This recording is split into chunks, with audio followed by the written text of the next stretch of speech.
Thank you.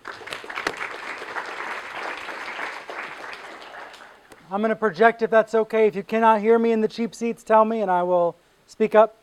Happy election night, first of all. Exciting night for news junkies like me, and I hopefully all of you also. So forgive me if I'm refreshing this once in a while. It's not actually very interesting in New York. It's really not. Chris Christie's already been reelected. We're going to have a new mayor, a Democrat mayor, in a few minutes. Not very exciting, but still, happy election night. And before we get started, there's a Twitter hashtag tonight, Stelter, ONA. Stelter, ONA, I think is the one. Is that right? Okay. So let the live tweeting begin. And thank you, first of all, to the ONA and to the Business Journalism Association for bringing me, for having me today. This is actually the last 2 days. It has been awesome to be here and be stumped by your all's questions. And I should say from the get-go, you know, not every question that I'm going to ask tonight or that you guys are going to ask me tonight has a clear answer, and that's partly why it's such a great, interesting, and invigorating time for journalism. We are figuring out the answers as we go along, and I, for one, would rather be here now in this time where we are figuring it out than in an earlier or later time, or you know, where the answers are sort of all there. So I want to start by telling you what I do and how I came to do it. I benefited from a very 21st century fact, and that's the fact that we can all be publishers. It's something that we all take for granted. I'm going to say we because I'm 28. I'm assuming most of you are at that age or lower, or at least young at heart, and, you know, and are going into the journalism field with fresh eyes. And you know, I think it's worth pointing out because, you know, even 20 years ago, people couldn't be publishers unless they had a printing press or unless they had a television station license. For the most part, publishing was very restricted. Now, of course, it's limitless. All you need is an internet connection. You don't even need a computer. You just need this, and anyone can be a publisher. Which means, of course, that we can all participate now in the media. I realize, looking back now in my 28 years, that I was doing this even before I realized I was. When I was 10 years, well, let me stop. Did any of you read Goosebumps books? You remember Goosebumps books? A lot of you. Okay, good. So when I was 10 years old, I was a big Goosebumps books fan. And I created a website called The Bumps. And it was about Goosebumps books. It was 1995, I guess. I don't know. I was 10 or 11 years old. And I learned HTML, very rudimentary HTML, and created this website about the books. And I called it the #1 Goosebumps website. And damned if I was going to let any of the other rival websites, there actually were rival Goosebumps websites, beat me on news. And by news, I mean a new cover or a quote from R.L. Stine. And by the end of it, I got to meet R.L. Stine. Here I am on stage with him a few years ago. I was able to get to know the author. I view him, almost as a mentor. And it's because I was able to, at a very young age, publish and publish and publish and publish every day and get an audience for what I was doing. Now, I didn't realize what I was doing when I was 10 or 11 years old, and it took a little while for him to notice. But over time, I was doing something that was journalistic, if not really journalism, at least journalistic. I was, in retrospect, building up my digital identity. And that isn't where I stopped. I kept going in different topics. You know, I outgrew Goosebumps, and then I went to Fear Street, and then I moved on to video games. And in the late 1990s, I ran a very, very different-looking version of this website. It's amazing to me this website still exists. Nintendojo, all about Nintendo news. So I contributed to this for a while. Then I got pissed off at the other editors, so I made my own website about Nintendo, and I called it the Nintendo Project. And then I did Xbox games, and the through line to all of this is that I was able to create these little websites. They weren't startups. They weren't real news ventures, but they were journalistic. They were ways for me to stand out and write about something I loved and get noticed doing it. And then in college, well, actually right before college, a senior in high school, when I first had an idea for a blog about television news. The Iraq War was just starting, and it was the first live cable news war. Again, something we forget, but it was revolutionary that we had live pictures from the sands of Iraq and then into Baghdad as the invasion started. It was a whole new way to broadcast a war, to show people what happens. And so I thought about creating a blog about that while I was about to graduate high school. But I put it on the back burner. I didn't go back to the idea until January of 2004, when I started what became this site, TV Newser.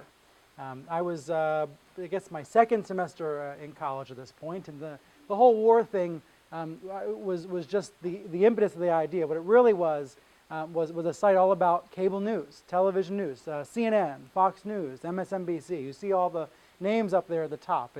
This site, is still up today. I have friends that run it now. But when I started it for the same reasons I started the Bumps and wrote for Nintendojo and wrote about Xbox games and all of that. It was because I was interested in the topic, and I knew others were too, and I wanted to write something for those people. I wanted to connect with those people, write about something I was passionate about, get their attention, and produce something worth reading. Oftentimes, I think great ideas, oftentimes online entrepreneurship comes from people who want to read something that doesn't exist. Whether that something becomes Politico or 538 or something much smaller like TV Newser, it starts with that gem. I really wish a site existed that did this. So you go out and make it. Now, when I was running TV Newser, I was a freshman, I was a sophomore, I was a junior, and it was like a great college job. Not even a job. It was a great hobby that I didn't realize was a job. I got paid beer money to do it by this company, Media Bistro. They own this site now. I sold it to them for, I don't know, $500, and they basically paid me beer money to keep it running. It was perfect. It was a perfect arrangement because I was able to keep doing what I enjoyed doing and have someone back me up and help pay the bills. One of the most important things I ever did, actually probably the two most important things I did with this blog, you can see today on the site. The first one, it's hard to read, but that white space, it says send an anonymous tip. And it has a little box where you can write anything you want. And I put that there in the early weeks and early months of the site. I can write anything here.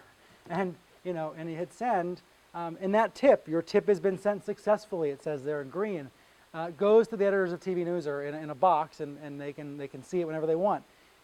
It's a way to send anything, right? It's a way to send story ideas, complaints, compliments once in a while, fixes if you have a correction that needs to be posted, links to stories that I should be blogging about, anything really. You could put it in the tip box and get to me right away.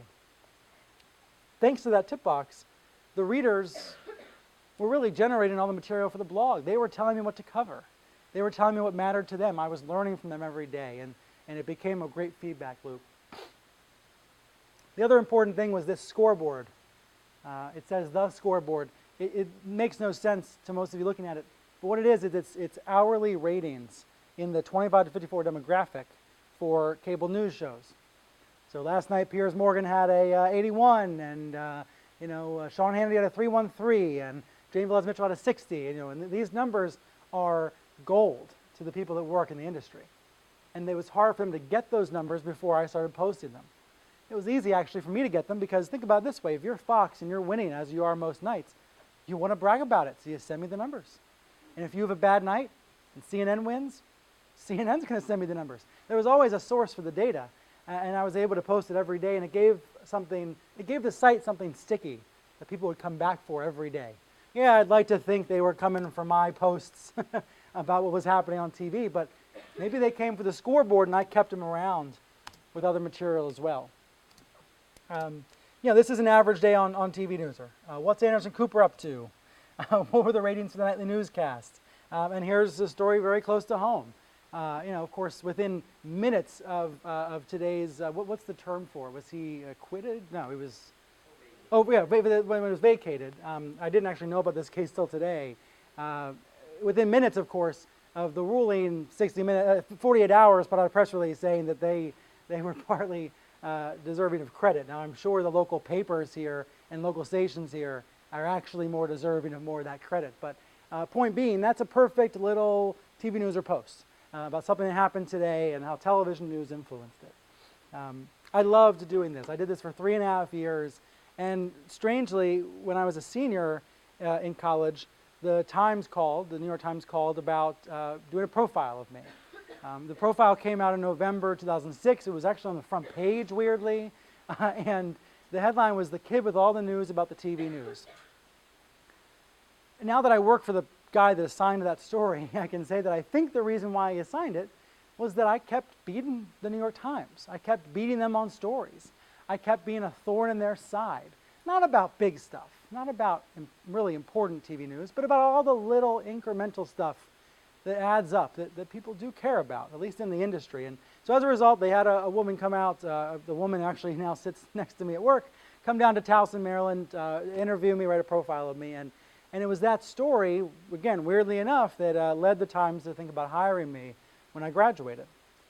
And I should say at the outset, I know that's an unusual story. It's a very lucky story. It's not something that happens every day.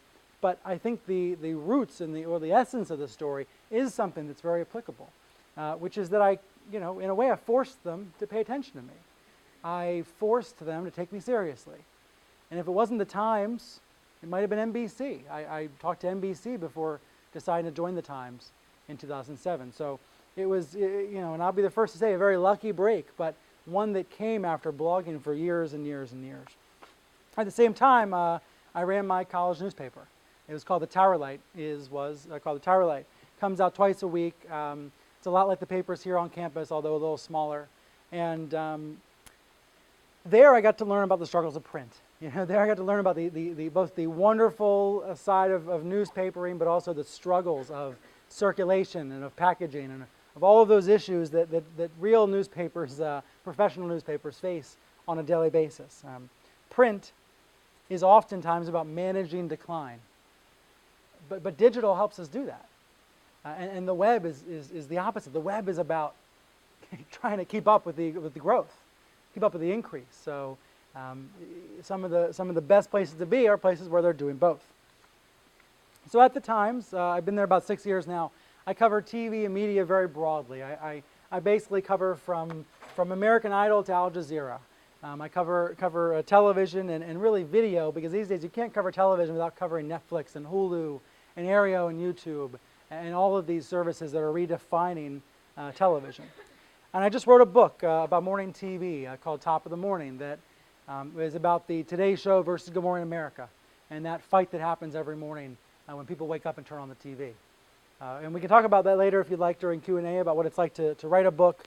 Lord knows I learned a lot doing it. But I want to reflect on the fact that when I started at the Times, which was only 6 years ago, in 2007, I barely ever thought about my digital identity. I put that in quote marks because I didn't know what that meant 6 years ago. I barely thought about what that means. Now I think about it every day, and I think many, many of my colleagues do as well. We can't imagine not thinking about it now. But what does digital identity mean? For me, and we may all have our own definitions, but for me, it means this. It means what I'm sharing on here. It means what I'm sharing on Facebook as well. And it means what I put into Google and what I get out. It's an interesting test for all of us, as I misspell my name, to see what the top 10 results are for our own names. And I think this is sometimes harder than it sounds, and if you're John Doe, it's really hard, but a good goal for journalists, I think, is to own all top 10 results on your name, at least by the time you graduate college. Because it means you've written for a variety of sites, done a variety of things, and been able to move up in those rankings. Now, there's some embarrassing stuff on here, so bear with me.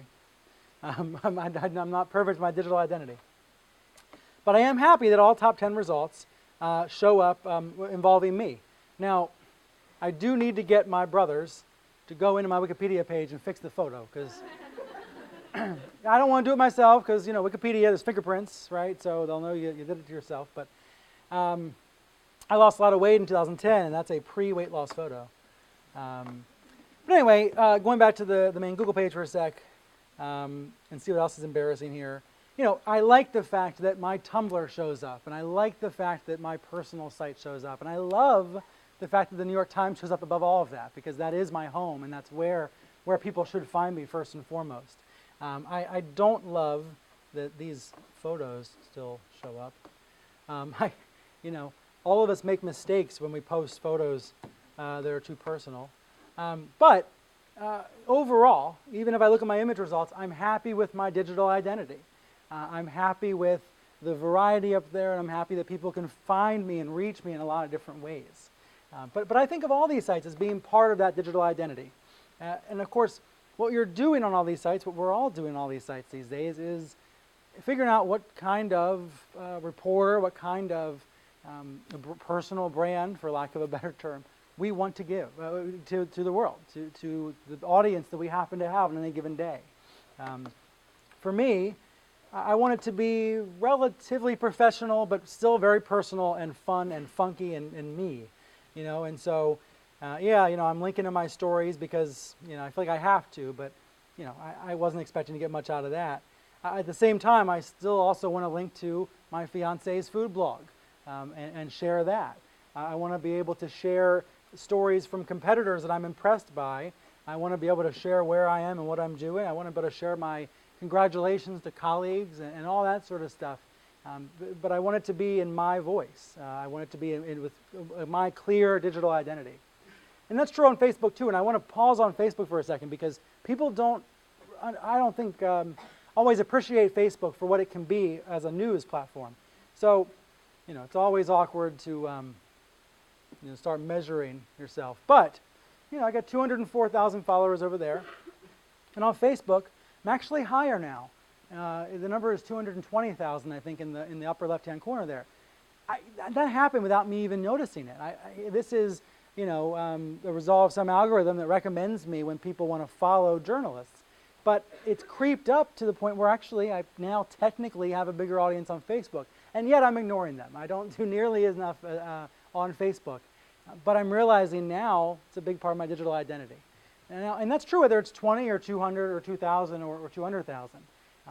There are, by the way, diminishing returns. When you have 200,000 followers, a lot of them are fake and spammy, and a lot of those people have stopped using the service. But regardless of what the size is, on both of these sites, we're managing our digital identities in real time. And like I said, that means sharing photos of what I'm doing right alongside articles that I've written for the paper. And each of us, of course, are going to have slightly different ways we do this. Some of us are going to be more personal. Some of us are going to be less personal. But I think that all of us are on that spectrum where we're trying to have a digital identity that shows off our reporting, shows off our best work, welcomes the audience to contribute and to help us with our work, and also shows the audience that we're human. I mentioned my fiance. We recently got engaged. I couldn't help but share this photo since I had hired a photographer to sit up on the roof and wait for us to come up there for the big moment. And it wasn't lost on me that I got more likes on that than any story I've ever written. Of course I did. But I also have 100 other photos that I'm not going to share of that day. I've got photos of us, celebrating afterwards and stuff that, that I'm going to keep to myself. And I think that's just a nice, light example of how we all manage our digital identities from day to day. In a nutshell, it's what I'm projecting out to the world. It's what I cover. It's what I care about. By extension, it's what I don't care about, by what I don't share, or what I don't express, or what I don't focus on. And of course, that's the first title of tonight's event, about digital identity. But I want to move over to the other half, online entrepreneurship. And of course, that I think is a little easier to define. Online entrepreneurship is taking many forms today. TV Newser was one small example that frankly I didn't realize was a startup or could have been at the time. And I'll get back to that in a little bit. But I think about all of the great examples of online entrepreneurship that are out there right now. You all probably have some of your favorites, some I haven't even heard about yet. But for me, it's Politico, it's Huffington Post, it's Business Insider, it's 538, it's it's MMQB, one of the newest ones that SI has. It's Wonk Blog, it's Now This News, it's Polygon, and The Verge, and of course Newsy. Right here in Columbia, I went over and visited today, and I was blown away and a little scared by it. I'm scared because they're producing so much good video every day, and a lot of more established news organizations are going to have to keep up. These are brands with staying power. These are brands that are with real staying power, and some of them will be among a Pulitzer. And And I remember earlier this year, it was in April, when this website I had never heard of also won a Pulitzer. Let me pull it up real quick. So inside Climate News, there they are at the top of the page, winner of the Pulitzer Prize. Gets announced for winning one afternoon in April. And my editor at work says to me, get to that office. Get to that office. It's going to be a great story about what it's like in that office for that new startup to win its first Pulitzer. Oh, I think they're out in Brooklyn. And I'm in Manhattan, so I don't want to go all the way to Brooklyn. Well, I get a hold of the editor, the top editor of the site. Turns out I can't come visit because he's the only one there. The office in Brooklyn is really his office, really his home. Inside Climate News is a group of people who mostly work out of their homes or their own offices elsewhere in the country. And they're scattered all over the place, oftentimes out reporting on stories, and there was no office to go to. Some people might love that. Some people might hate that. But the point is that that's another option now. That's another way to go. It's another venture. That's an example, I think, of online entrepreneurship. But I want to step back for a second and talk big picture. Talk about what we're doing. What are we in this for to begin this? Why would we even want to start a site like this or try to be an online entrepreneur? Why should we even worry about our digital identity? The media, speaking very broadly, they're the meeting places for our society. And they're the places where news is exchanged, where information and ideas are exchanged. And I think that's worth remembering once in a while when we get too caught up in the debates about what BuzzFeed represents or what the Huffington Post is doing. The media is many, many, many, many, many things to many different people. But broadly speaking, it's the meeting places for our society. And it's getting more and more participatory. It's getting more and more active all the time. There's a chunk of the public that's taking a much more active role in media, and that's mostly a good thing. But for the most part, we the media, the main producers of journalism, remain professional, polished. We seek to be accurate. We seek to be fair. We seek to check our biases at the door, and that's not changing.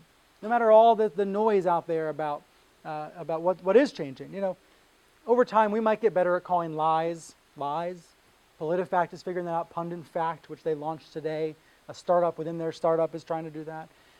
We might get better at that. We might get better at new forms, new digital storytelling. We should get better at new forms of storytelling. But we're going to remain professional. We're going to remain polished, serious, accurate.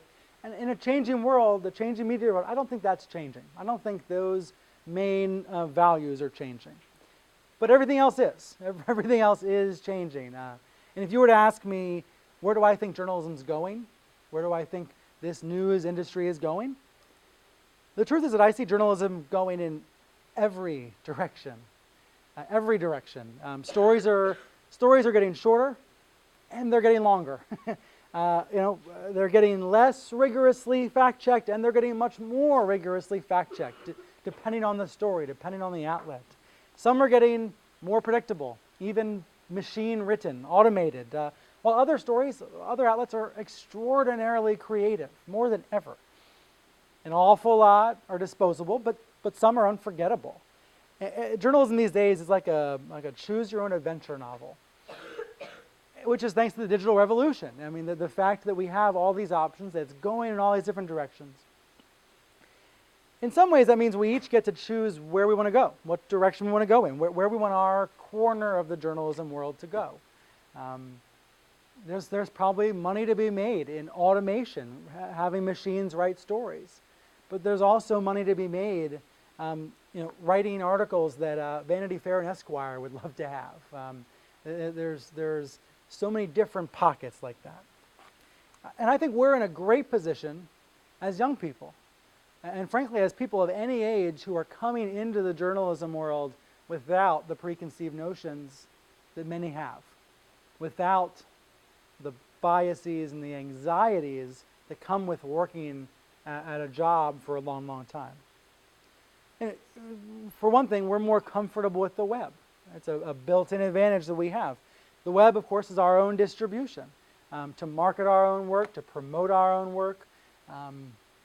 That ability is really, really new. I remember thinking when we started to use Twitter in the newsroom, there had never been any way for a New York Times reporter to publish directly without an editor.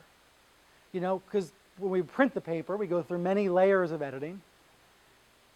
And even when we publish a video, that video is edited by someone. When we publish a blog post, maybe fewer editors read it, but editors still read it. And Twitter was the first time that we could publish directly without editors, which you could imagine was a little nerve-wracking at first. But overall, this is wonderful that we can be our own distribution platform, that we can market and promote our own work by having our own digital identities. I think the people in this room, we are also in a great position because we're more comfortable using all this stuff, all these inventions, to talk to readers, to talk to our audience, to participate. The audience can alert us to stories. They can give us a much more diverse array of sources than we'd otherwise have. They can help share our stories with an even wider audience. I mean, consider that, I got 5 retweets on my links today to my boring business stories.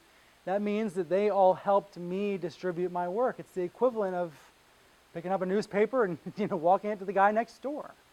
And yet it's so much easier to do than that would be. The audience makes our stories better by adding more sources, by adding more context. And I just think that folks of this generation of journalism more inherently get that. So we're at an advantage for that reason. Some journalists are still, unfortunately, a little afraid of the audience. They think they're cooks at a cheap all-you-can-eat buffet. But they're not. We're not. We are hosts of a dinner party. When we're at our best, we're at the host of a dinner party. And if our guests have an allergy or if they don't eat meat, we adapt. I won't torture that analogy anymore. But I do think we're in the business of serving them. It's not a stretch to say that we are in the customer service business. That doesn't always mean you got to make them happy all the time. It doesn't mean we only have to serve up feel-good stories and cat slideshows, although I love cat slideshows. And it's okay to love them. But it does mean thinking about the end user. It means thinking about the end user more than newspapers probably traditionally have. I can serve my audience by writing tough, no holds barred, here's the way it is stories. And that's serving my audience. And that's what the current crop of online entrepreneurs are doing. I left BuzzFeed out of my list at the beginning, but they're sort of the sight of the year. And next year there will be another one. And the year after that there will be another one. There will probably be many of them that flourish. They have so many advantages built in for the reasons that I was describing about this generation in this room. The web lets us make names for ourselves and have those digital identities. Whether it's 100 Twitter followers or 100,000, that's our audience. They're listening to us, they're talking back to us. And the tools that we have, like Twitter, for our digital identities, these tools are only going to get better. They're going in only one direction. It's not backwards. They're moving us forward, and they're going to continue to. Of course, there will always be concerns about privacy, about security, about whose data is it anyway, and those are very serious concerns, and I'm glad that we write about them at the Times frequently. It's worth adding that caveat. Even today, Apple put out a big release about how governments have accessed its data. That's something we've got to take seriously. But I think, generally speaking, when it comes to the consumer world, these tools are only going to get better, and as journalists, they're only going to get more powerful. And people in this room, we're best equipped to handle that, and best equipped to grapple with the changes that are happening. Because after all, we're living it every day. I mean, that's the advantage that we have via phones and tablets, and I assume in a few months Google Glass or whatever they put up in our faces. We're soaking it up every day. We are living it every day. I remember a quote that I printed in a story in 2008. I was relatively new at the paper, and I was writing a story about how young people consume election news. And a researcher remembered this really remarkable focus group that she organized with a bunch of 15-year-olds who I assume are now like 21. Maybe one of them is you. And one of the 15-year-olds said to the researcher, if the news is important, it will find me. I don't have to go out looking for it. It'll find me. That's the challenge online entrepreneurs face. That's the challenge all media organizations face. That people expect it to get to them, to come to them. They expect to soak up news like a sponge. But it's a challenge that we're up to. It's a challenge that these new outfits are up to meeting, as well as many old line ones like the New York Times and the Wall Street Journal and others. I think when the histories of journalism in the 21st century are written, and of course there'll be ebooks, they'll be written about these phenomenons and about these groups, these entrepreneurs that are figuring out how to deliver news to people in the ways that they want it. So you're wondering, how do you all get there? How do you all take advantage of this? How do you all be a part of it? Since I assume that'll be a question or two during the Q&A, I will try to begin answering it now to the extent that I can. I think part of the answer is about keeping your head down and working really hard when you're new in the business. And that can mean now in college, that can mean in the first few years out of college. There's a lot to be said for putting your head down and writing and producing and recording a lot of content. I sometimes joke and say that quantity is more important than quality at first. I don't mean to say that you should be sloppy or inaccurate, because you shouldn't be, but quantity does count for a lot. People will notice when you're consistent and when you're hardworking and when you're putting in the time that it takes. The goal nowadays, and some of you may disagree with me, the goal nowadays is not to get to the New York Times. It's to get an audience. It's to get any audience for whatever you are doing and whatever you are producing. By doing that, by gaining an audience, maybe you will get to the New York Times, or maybe you will get to do even cooler things that haven't been dreamed up yet, or work for one of those entrepreneurial sites that I was describing. But that's the goal, is to build an audience, to build something that's unique that people come to you for over others. Sometimes I wonder if I missed a moment with TV News, or to be more entrepreneurial. Like I mentioned, I didn't realize what I had then. I didn't. Well, maybe I did because I sold it for $500. But I sometimes wonder.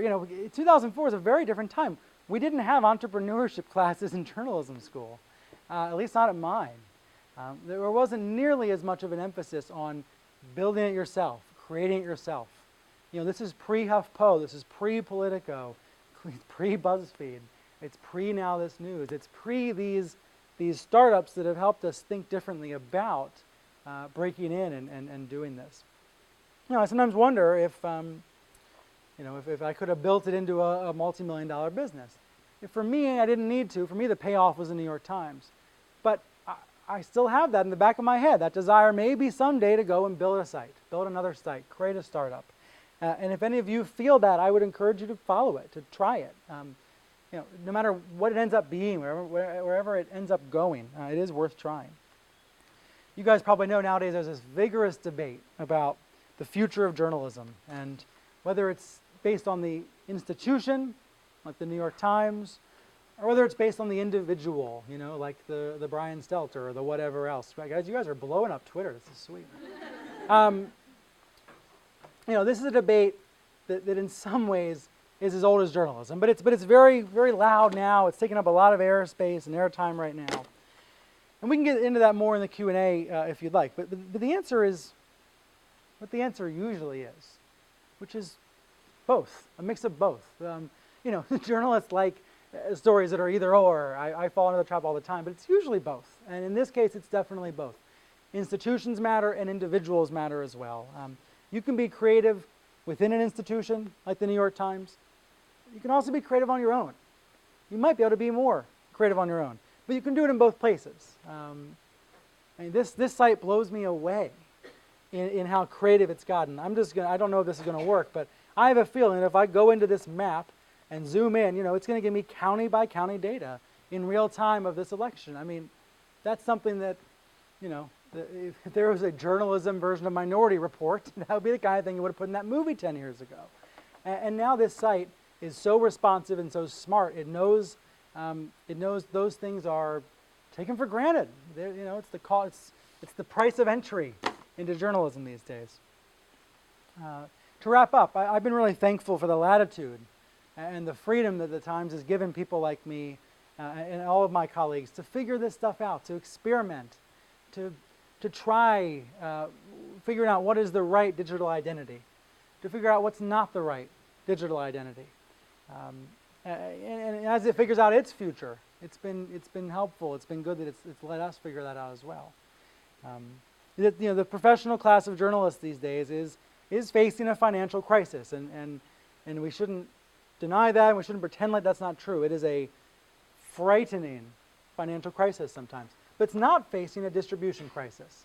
It's not facing a distribution, and I think it's worth remembering that and being optimistic about that. People want what we produce. They need what we produce.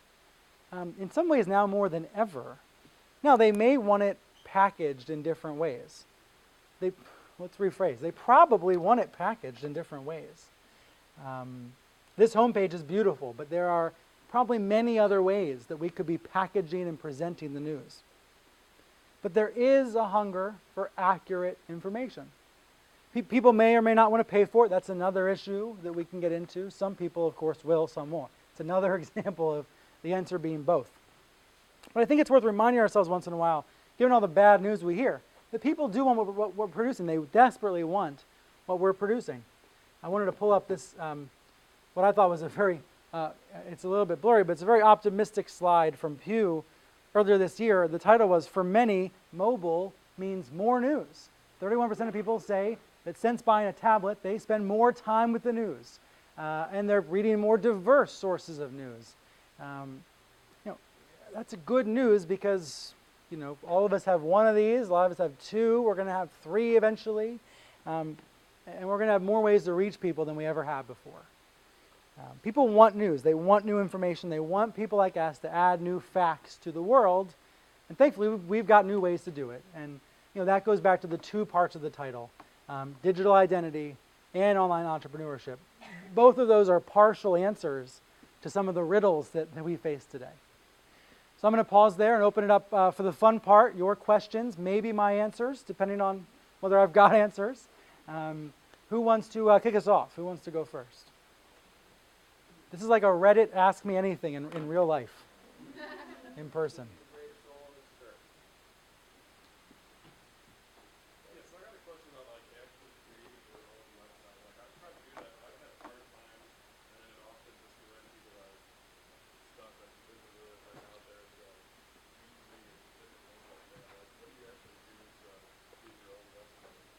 You mean the mechanics of creating it, right? Well, when I wanted to start TV Newser, I went to blogger.com, which I'm not sure if it doesn't exist anymore. Maybe it still does. Either way, I guess now I go to wordpress.com, and I would create a blog there for free, hosted by them, at least in the beginning. With mine in 2004, I then moved off Blogger into my own real, professional software over time, but that was a great way to get started, and this is a great way to get started today. And of course, there's many like this. I mentioned WordPress because I use it at work and I use it in my personal life, but there's many like this that work really well. And I think the great thing about WordPress is it makes it so damn simple. Have most of you used it? Anybody not? I'll do a 30-second version. My personal websites run on WordPress also. My wedding websites run on WordPress. Everything's on WordPress. Hope I remember my password. Let's see. Oh, we'll try one more and then I'll give up. Oh well. Well, point being that WordPress can be anything. I mean, my wedding website does not look like a blog. It just happens to be powered. We have a hashtag, by the way. The Stelters. We spent a while on that, and